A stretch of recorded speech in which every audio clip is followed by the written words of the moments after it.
ప్రత్యర్థి పార్టీకి విమర్శలు విధ్వంసం తప్ప మరేమీ చేత కాదని వారిని గొడ్డలి పార్టీగా అభివర్ణిస్తూ ముఖ్యమంత్రి చంద్రబాబు తీవ్ర స్థాయిలో విరుచుకుపడ్డారు. ప్రభుత్వంపై ప్రతిపక్షాలు చేస్తున్న ఆరోపణలను తిప్పికొట్టారు. ఆరోగ్యకరమైన రాజకీయాలు చేయలేని వారిని ప్రజలే బహిష్కరించాలని పిలుపునిచ్చారు.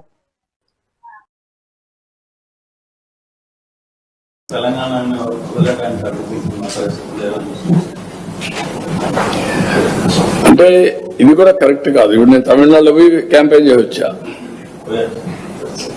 తమిళనాడుకు శివకుమార్ కూడా వచ్చాడు.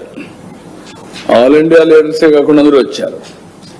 అక్కడ కాంగ్రెస్ పార్టీ ఉంది, బీఆర్ఎస్ పార్టీ ఉంది. బీఆర్ఎస్ మొన్నటి నేషనల్ పార్టీ ఆంధ్రలో కూడా యూనిట్ పెట్టారు. ఎందుకు మాట్లాడతారో నాకైతే అర్థం కావడం లేదు. కరెక్ట్ కాదు. ఏదైనా సరే కొన్ని ప్రజాస్వామ్యంలో అమెరికాలో తెలుగు వాళ్ళు సెనేటర్స్ అవుతున్నారు. ప్రపంచం అన్ని దేశాల్లో అవుతున్నారు, ఒక అమెరికాలో కాదు. ఎవడైతే బెటర్ సర్వీస్ చేస్తారో వాళ్ళు ఆటోమేటిక్ అవుతున్నారు.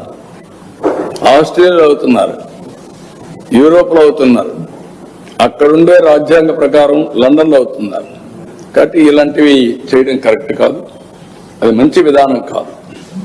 పోటీ పడవలసింది ప్రజా చైతన్యంలో పోటీ పడాలి. ప్రజలకు మెరుగైన సేవలు అందించాలి, వాళ్ళని ఎంపవర్ చేయాలి. ఇలాంటివి మాట్లాడి లేనిపోని ఐ కెన్ సే అనవసరంగా ప్రజల్ని విద్వేషం కూడా అన్నాను. విద్వేషాలు కూడా వీళ్ళు అనుకుంటేనే అయిపో.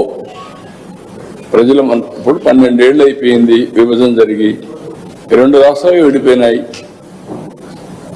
ఎవరెవరు ఎంత కాంట్రిబ్యూట్ చేశారో అక్కడే ప్రజలకు తెలుసు. ఇప్పుడు మనం చేయాల్సింది దీన్ని లాజికల్ గా తీసుకుపోవడానికి, చెడగొట్టకుండా లాజికల్ గా తీసుకెళ్లాలి. ఎవరున్నా అది వదిలిపెట్టి మాట్లాడడం కరెక్ట్ కాదు. ఫర్ మెడికల్ ట్రీట్మెంట్ దేశంలో ఎక్కడి నుంచైనా సరే అక్కడికి వచ్చే పరిస్థితికి వచ్చారు.